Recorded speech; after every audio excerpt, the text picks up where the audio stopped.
I was on the train, there was a group of teenagers that got on the train, and there was one in particular. Oh look, here's someone just stalking me. 2LXV90. Look at that. He just drives right around the circle. That guy is just stalking me. I guess I don't even know how he knew that I just got out of this train station.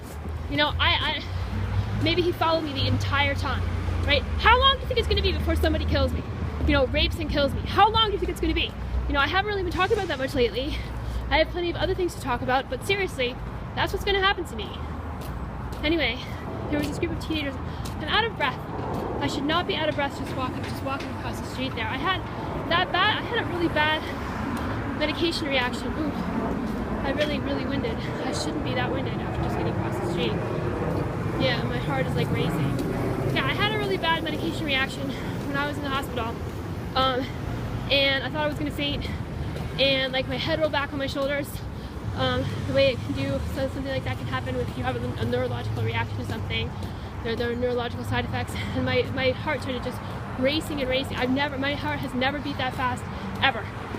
Not even in the most like strenuous exercise. It was like by the time the nurses got into the room and took my pulse, it had slowed way down, and it was still 120, and that was like a resting heart rate.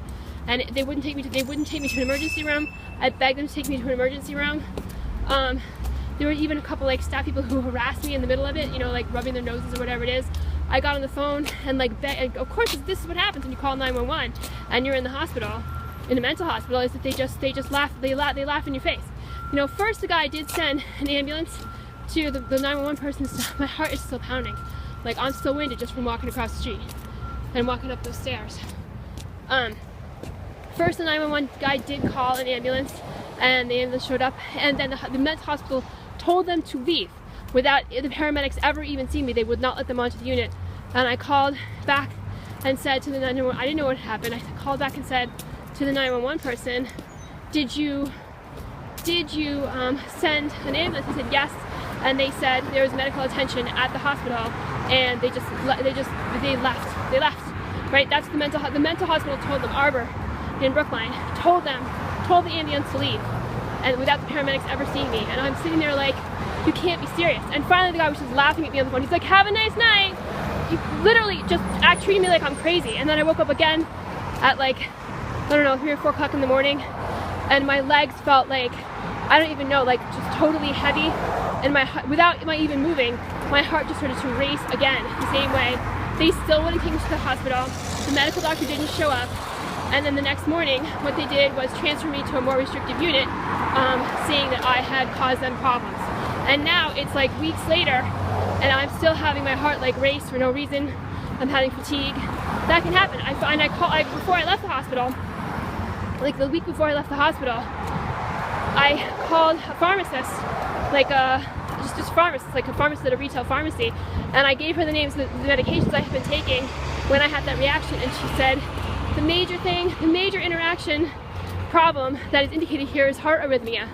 So in fact, I was entirely right. And I hadn't blamed them for having put me on those medications, but I do blame them for taking what I went through so casually and treating me like I'm crazy, even though it happens all the time. It happens all the time when you are a mental patient that you cannot get appropriate medical attention. No matter really, I mean, for many serious problems that you can have. You know, anyone can have anything. Right? You will not be taken to a hospital. You will not.